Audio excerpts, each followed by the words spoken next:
someone gets a brain tumor, and depending on where that tumor is in the brain, it can impact those things that make us human. So when I get involved with a patient with brain tumor, I'm understanding that I'm moving forward a humanitarian imperative to maintain not their survival, but their quality survival, their life.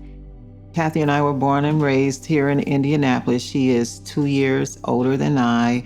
We've always gotten along. However, we've always kind of have opposite personalities. She was the goody two-shoe, so to speak, and I was the more adventurous one.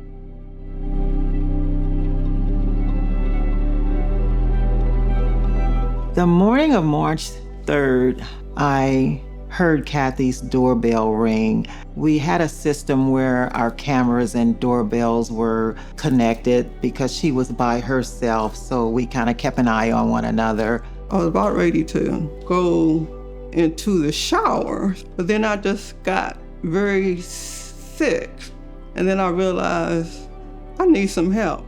When I looked at the doorbell, I noticed she had lost control and was outside of her house. A gentleman had brought her back to her door and she was able to ring the doorbell. I flew out immediately to see what was going on. She was already admitted into the hospital. They had already started to do a battery of tests, exams, the MRIs, CTs, and so forth and so on.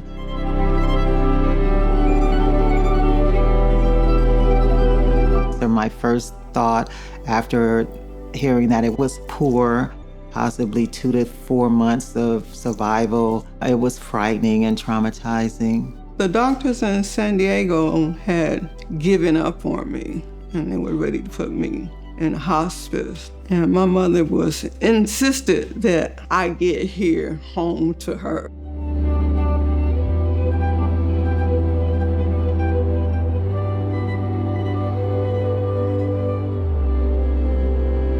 She was responding very beautifully to a systemic therapy that is known to cross the blood-brain barrier. It has less efficacy in crossing the brain fluid barrier. As we watched the fluid, there was a day that came that we saw the cells were increasing in the fluid. We were able to say, now is the time that we turn up, the treatment. That's when I started injecting the chemotherapy into the fluid around the brain. She immediately said, hey, there's hope. There's hope. My purpose is to get you to live and to have a good life. Can't guarantee how long you're going to live, but I can guarantee you're going to have a good quality of life. We were able to gain control of that, return those cells to 0 cells being seen in that fluid. And here she is with us with a disease that normally can take you 6 to 8 weeks after diagnosis. She's here with us a year and a half later.